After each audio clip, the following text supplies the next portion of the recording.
semua saudara yang dikasihi Tuhan Yesus Kristus, warga surga yang diberkati Tuhan. Amin, amin. Satu hal yang saya mau sampaikan pada kesempatan kali ini yaitu adalah tentang ujian iman. Di mana ternyata iman kita ini perlu diuji. Apa yang menjadi percaya kita, apa yang menjadi prinsip kita, apapun yang menjadi pengharapan kita bahkan itu ternyata perlu diuji. Nah, saya rindu untuk membagikan tema ini yaitu adalah ujian iman. Nah, ternyata untuk kita bisa mendapatkan satu hasil yang baik, segala sesuatu itu harus diuji. Tidak bisa kita mendapatkan sesuatu hal yang baik tetapi tanpa diuji, maka akan menjadi tainted, maka akan menjadi pertanyaan, ini benaran baik, tolak ukurnya seperti apa? Nah, makanan itu baru bisa dikata enak ketika setelah diicip, saudara. Bahkan pakaian baru bisa dikatakan bagus setelah kita pakai. Atau bahkan vaksin itu baru dikatakan sukses ketika ada uji cobanya. Nah, sama halnya dengan iman kita. Bagaimana dengan iman kita? Saudara punya iman atau tidak? Atau bahkan pertanyaan lain, yaitu iman yang saudara miliki ini seperti apa? Bible berkata, iman kita ini perlu diuji. Nah, bagaimana cara untuk menguji iman kita? Yuk, sama-sama kita mau buka Bible kita di dalam Yakobus 1 ayat yang kedua. Yakobus 1 ayat yang kedua berkata, saudara-saudaraku, anggaplah satu sukacita apabila kamu jatuh ke dalam berbagai pencobaan. Ketahuilah bahwa ujian imanmu itu mengerjakan ketabahan.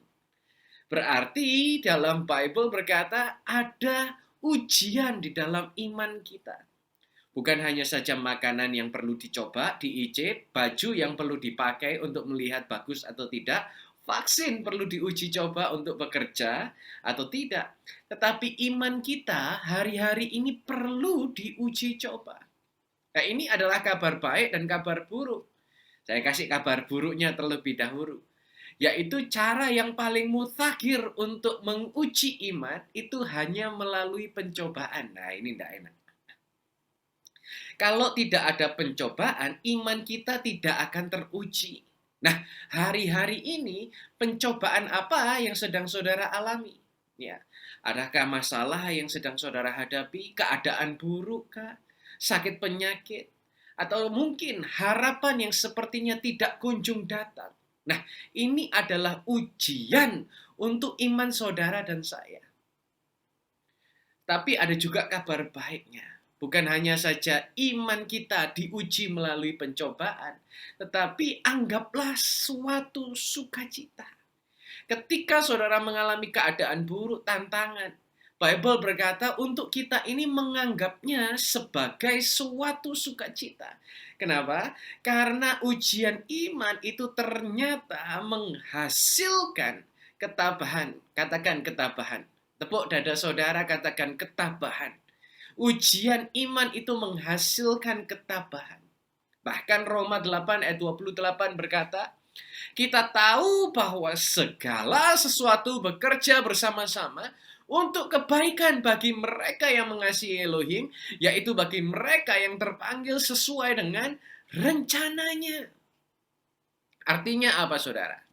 Artinya tidak ada keadaan apapun yang terjadi dalam kehidupan kita itu dirancangkan untuk mencelakakan saudara. Tidak ada. Tetapi apapun yang terjadi dalam kehidupan kita, baik itu buruk ataupun itu baik, semuanya bekerja bersama-sama untuk mendatangkan kebaikan dalam setiap kehidupan saudara. Berapa waktu lalu saya sedang nonton podcast di channel Pak Herman Tanoko, ya kan, sedang ngobrol dengan wakil presiden direktur dari Bank BCA. Ya, ini kan orang yang boleh dikata keluarga yang terkaya dan keluarga yang sukses. Ini crazy rich beneran ini ya, sultan beneran. Dan waktu di ngobrol-ngobrol di podcast itu yang terjadi, Pak Presiden Direktur Wakil ini ditanya, waktu ketika kecil semua dituruti tidak? Waktu kecil ketika mau apapun itu dituruti tidak? Dan yang menarik perhatian saya yaitu adalah Pak Wakil Presiden ini berkata bahwa enggak. Dan dia berkata bahwa enggak semua yang kita mau itu baik. Ketika saya mendengar kalimat itu langsung dek. Iya juga ya. Tidak semua yang kita mau itu baik. Walaupun Bapak Wakil Presiden Direktur dari Bank BCA ini adalah punya keluarga yang paling kaya di Indonesia, tetapi dia berkata, tidak semua yang kita mau itu baik. Nah, mungkin saya mau berkata kepada saudara pada kesempatan kali ini, tidak semua yang baik itu baik. Mungkin kita butuh sesuatu yang tidak baik untuk membuat kita menjadi lebih baik. Wah, ini berbalik-balik ini kalimatnya ya. Tidak semua yang baik itu ternyata baik, saudara. Mungkin hari-hari ini kita butuh sesuatu hal yang buruk atau yang tidak baik untuk membuat kita ini menjadi pribadi yang jauh lebih baik lagi. Kenapa saya berkata kepada saudara hal ini? Karena saya ingin berkata bahwa mungkin keadaan yang tidak baik yang saudara alami hari-hari ini adalah rancangan di mana untuk mendatangkan kebaikan. Rancangan untuk membawa kita melihat bahwa ada mujizat, untuk melihat bahwa ada pertolongan Tuhan, untuk melihat bahwa sesungguhnya Tuhan itu tidak pernah gagal dalam setiap kehidupan saudara. Bible berkata bahwa ujian iman itu mendatangkan ketabahan. Saya berdoa, siapapun saudara hari-hari ini, apapun pergumulan, tantangan yang sedang engkau hadapi, engkau menjadi pribadi yang penuh dengan ketabahan. Kita menjadi orang yang penuh dengan kekuatan. Kata tabah di bahasa asli yaitu adalah hupomone. Secara konsisten artinya adalah sabar. Orang yang tabah itu secara konsisten dia selalu sabar. Katakan kepada diri saudara, kesempatan kali ini, sing sabar, yang sabar ya, yang sabar, yang sabar. Dan saudara tahu bahwa ketika dunia ini diciptakan, waktu di kitab pertama di Bible kita, di Kejadian, ketika Tuhan menciptakan bumi ini dengan firman, ya, Dia menciptakan dalam kurun waktu, yaitu 6 hari dan hari ke-7 Tuhan beristirahat. Walaupun saya sendiri pribadi percaya Tuhan bisa mengerjakan, menciptakan bumi ini dalam waktu 1 hari. Tetapi Tuhan memilih untuk mengerjakannya dalam waktu 6 hari. Menjadi pertanyaan, kok ngapain 6 hari Tuhan bekerja itu ngapain? Kalau bisa disingkat secara cepat, kenapa kok harus ada waktu yang terjadi di sana? Bahkan di hari ke-7 Tuhan beristirahat. Satu hal yang saya percaya yaitu karena semua itu membutuhkan proses. Katakan proses. 1, 2, 3. Proses. Saudara bisa ketik di kolom komen. Proses. Ada waktu yang harus terjadi. Ada kairos Tuhan yang sudah ditetapkan. Dan hebatnya Tuhan, dari 7 hari penciptaan dunia sampai detik ini, tidak ada satupun yang rusak, loh, saudara. Tidak ada. Satupun yang gagal, satupun yang rusak itu tidak ada. Mungkin matahari mogok begitu kan untuk bersinar. Aku capek Tuhan, hari ini libur dulu. Nggak ada satupun. Nggak ada. Oksigen ceritanya habis di muka bumi ini, nggak ada. Semua makhluk hidup yang ada di bumi ini dia perlu oksigen. Dan yang luar biasa nggak pernah habis oksigen yang ada di bumi ini. Artinya apa? Tuhan itu menciptakan segala sesuatu, apapun yang Tuhan ciptakan itu sempurna. Ya, apapun yang Tuhan ciptakan itu sempurna. Saya percaya hidup saudara pun itu Tuhan yang menciptakan. Artinya apa? Hidup kita pun adalah hidup yang sempurna. Ketika Tuhan menciptakan hidup kita, saya yakin Tuhan juga yang menulis jalan hidup kita. Bahkan Bible berkata sebelum dalam rahim pun Tuhan itu mengenal saudara. Mungkin saya kenal dengan saudara, saya hanya kenal kesukaan saudara. Saya hanya kenal makanan favorit saudara. Tetapi berbeda dengan ketika Tuhan mengenal saudara. Apa yang mungkin kita sendiri tidak sadari, apa yang mungkin kita sendiri tidak pahami, Tuhan itu sudah mengetahui saudara. Dan hari ini, saya mau berkata, Tuhan mengenal saudara bahkan sebelum kita ada dalam rahim ibu kita. Dia tahu saudara kapan harus memberkati kita. Dia tahu kapan harus memberi mujizat. Dia tahu kapan harus menolong dan memulihkan kita. Lalu kita ngapain sekarang? Kalau kita hanya menunggu Tuhan. Kita hanya perlu satu kata. Yang sabar. Yang sabar saudara. Sabar. Kenapa? Waktu Tuhan itu pasti yang terbaik. Janji Tuhan itu pasti digenapi terjadi. Yakobus 1:12 berkata, berbahagialah orang yang sabar menanggung pencobaan. Karena ketika ia diuji, ia akan menerima mahkota kehidupan yang telah Tuhan janjikan kepada mereka yang mengasihi Dia. Jadi kita ini ketika menanggung pencobaan yang sabar. Kenapa? Karena Bible berkata kita ini adalah orang yang berbahagia. Ketika kita diuji, kita akan menerima mahkota kehidupan. Mahkota ini berbicara tentang apa? Ternyata mahkota itu berbicara tentang reward, berbicara tentang hadiah.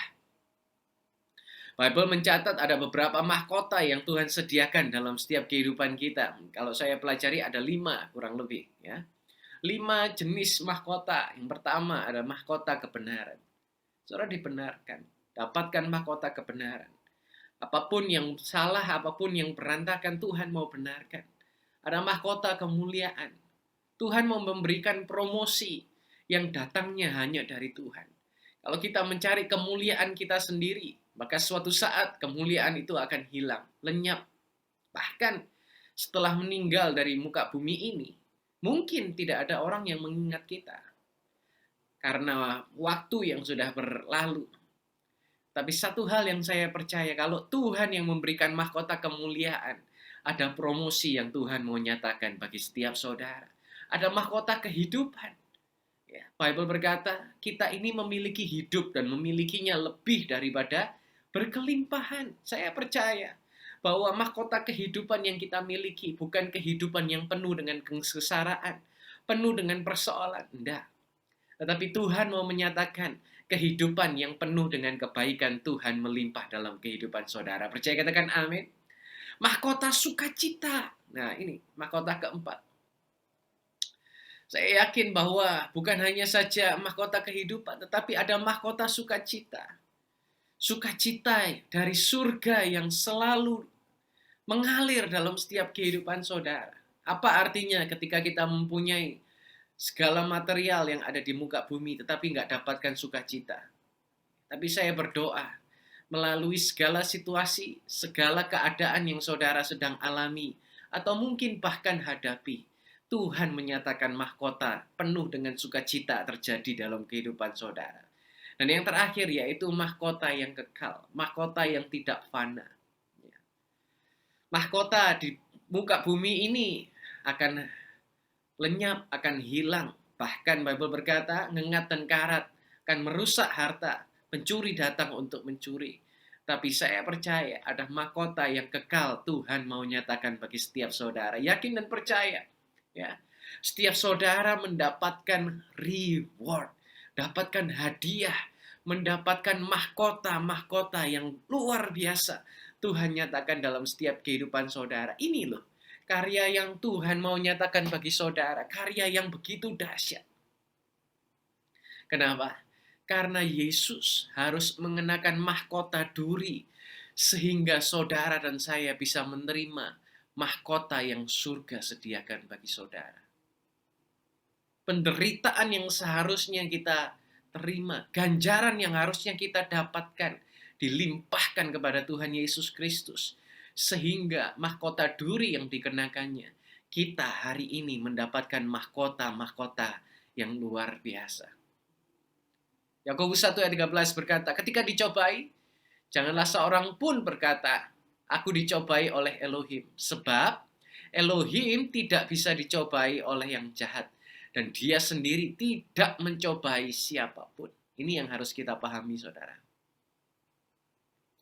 Bahwa Tuhan itu tidak pernah mencobai. Kenapa? Karena dia sendiri nggak bisa dicobai dan dia tidak akan mencobai siapapun. Hari ini kita boleh belajar bahwa Tuhan itu tidak seperti polisi lalu lintas ya, yang sedang menunggu mungkin orang sedang berbuat kesalahan. Ketika kita melanggar marka, kita akan di-stop. Ketika kita lupa pakai helm, kita akan ditilang. Ketika kita melakukan kesalahan, kita akan mendapatkan ya, denda. Saya percaya Tuhan itu tidak seperti itu. Tuhan tidak mencobai siapapun. Oh, Gary ini kurang berdoa, ya sudah dikasih masalah saja. Oh, Gary ini banyak dosanya, ya sudah akan kasih penyakit saja dia. Enggak, saudara. Tuhan itu tidak Tuhan yang sedang menganggur, menunggu untuk ngasih kerjaan saudara dengan hal-hal yang buruk. Enggak. Tetapi Tuhan adalah Bapa yang mengasihi saudara. Sekarang pertanyaannya, siapa yang mencobai kalau begitu? Ayat 14 berkata, tetapi tiap-tiap orang dicobai oleh apa? Keinginannya dari hawa nafsu sendiri yang telah menyeret dan memikat dirinya. Ya, tulis jelas. Sebetulnya yang mencobai kita adalah keinginan dari hawa nafsu kita sendiri. Dan hawa nafsu itu menyeret dan memikat kita. Ini yang terjadi ketika kita hidup dengan kekuatan kita sendiri. Mulailah timbul suara-suara dalam hati saudara. Sudah alami buruk, ya. Ketika kita alami buruk, ditambah hawa nafsu yang memberikan pesan-pesan negatif. Kita ini selalu dibisik. Oh, kamu ini orang gagal, kamu gak akan pernah sukses. Kamu gak akan pernah bisa pulih. Kamu gak akan pernah bisa kembali seperti dulu. Maka itu saya ingin mendorong saudara untuk setiap hari mengikuti ya apa yang dituliskan Bible untuk saudara. Mulai baca, renungkan firman Tuhan. Selalu luangkan waktu untuk berdoa. Menjadi pribadi yang selalu akrab dengan Tuhan. Kenapa? Karena ada suara-suara yang mana yang saudara mau ikuti. Saudara mau mengikuti kebenaran firman Tuhan, atau saudara mau mengikuti hawa nafsu saudara, keinginan saudara. Yang mana saudara mau ikuti? Yang timbul dalam hati kita, atau yang tuntunan Tuhan sediakan bagi setiap kita. Karena ketika kita mengalami tantangan, situasi kita akan menghadapkan kita kepada sebuah pilihan. Di mana kita mau menyerah atau kita mau berserah. Di mana kita mau meninggalkan atau kita mau mendoakan. Di mana kita mau putus asa atau kita mau percaya. Saya berdoa, setiap saudara yang mendengarkan kebenaran firman ini tidak ada dari saudara yang putus asa. Tapi saudara adalah orang yang percaya hari depan yang penuh dengan pengharapan dinyatakan terjadi dalam setiap kehidupan saudara. Yang percaya kita tepuk tangan yang paling meriah bagi Yesus Kristus secara virtual. Amin, amin, amin. Yesaya 12 ayat 2 berkata, sungguh Elohim adalah keselamatanku. Aku percaya dan tidak akan takut. Kekuatanku dan mazmurku adalah Yahweh. Dia telah menjadi keselamatanku. Saudara perhatikan, hari-hari ini Tuhan yang menjadi keselamatan saudara. Tuhan yang menjadi penolong. Tuhan yang menjadi penopang dalam kehidupan saudara. Saya mau berkata, percaya pencobaan apapun yang sedang saudara alami hari-hari ini. Ada Tuhan Yesus yang mampu untuk menyelamatkan saudara. Dalam kesehatan saudara, dalam pekerjaan saudara, dalam keluarga saudara. Semua pasti ditolong Tuhan. Dan semua pasti akan alami kebaikan yang luar biasa daripada Tuhan. Ayat berikutnya di 17, Yakobus 1 ayat 17 berkata, setiap pemberian yang baik dan setiap karunia yang sempurna berasal dari atas. Diturunkan dari Bapa sumber segala terang. Padanya tidak ada perubahan atau bayangan pertukaran. Amin. Ini ayat yang luar biasa sekali. Saya ingin supaya ini menjadi rema dalam setiap kehidupan saudara. Kenapa? Ini yang kita nanti, saudara. Apapun pencobaan yang kita alami, Tuhan itu menyediakan pemberian yang baik untuk saudara. Dia adalah sumber pertolongan kita, yaitu Bapa Yahweh, sumber segala terang. Tidak ada perubahan, saudara. Kepada Tuhan itu tidak ada perubahan. Hari ini kalau misal Tuhan lagi berbaik hati, Tuhan memberkati. Kalau Tuhan lagi sebel, dia memberikan kita kutukan. Apa seperti itu? Enggak. Percaya bahwa persoalan yang saudara alami itu tidak akan melebihi kekuatan saudara. Tetapi ada karunia saudara ya akan alami menjadi pribadi-pribadi yang lebih daripada pemenang.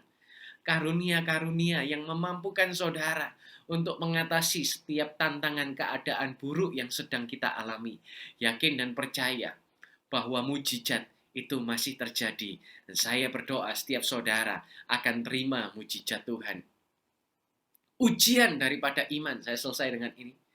Iman kita itu diuji melalui pencobaan. Ujian daripada iman. Iman kita akan diuji melalui pencobaan. Dan ketika pencobaan itu datang, ketika saudara menghadapi pencobaan, yang pertama perlu kita pahami yaitu adalah sabar. Semua ada waktunya. Semua Tuhan nyatakan. Dan saya percaya waktu Tuhan adalah waktu yang terbaik. Dan yang kedua ada pilihan. Ketika saudara menghadapi ujian, ada pilihan bagi saudara. Pilihlah untuk percaya bahwa Tuhan masih sanggup untuk menolong saudara. Saudara percaya katakan amin. Saya rindu untuk berdoa kepada setiap saudara yang mendengarkan. Tuhan, berdoa untuk setiap anak-anak-Mu yang sedang mendengarkan kebenaran firman-Mu ini.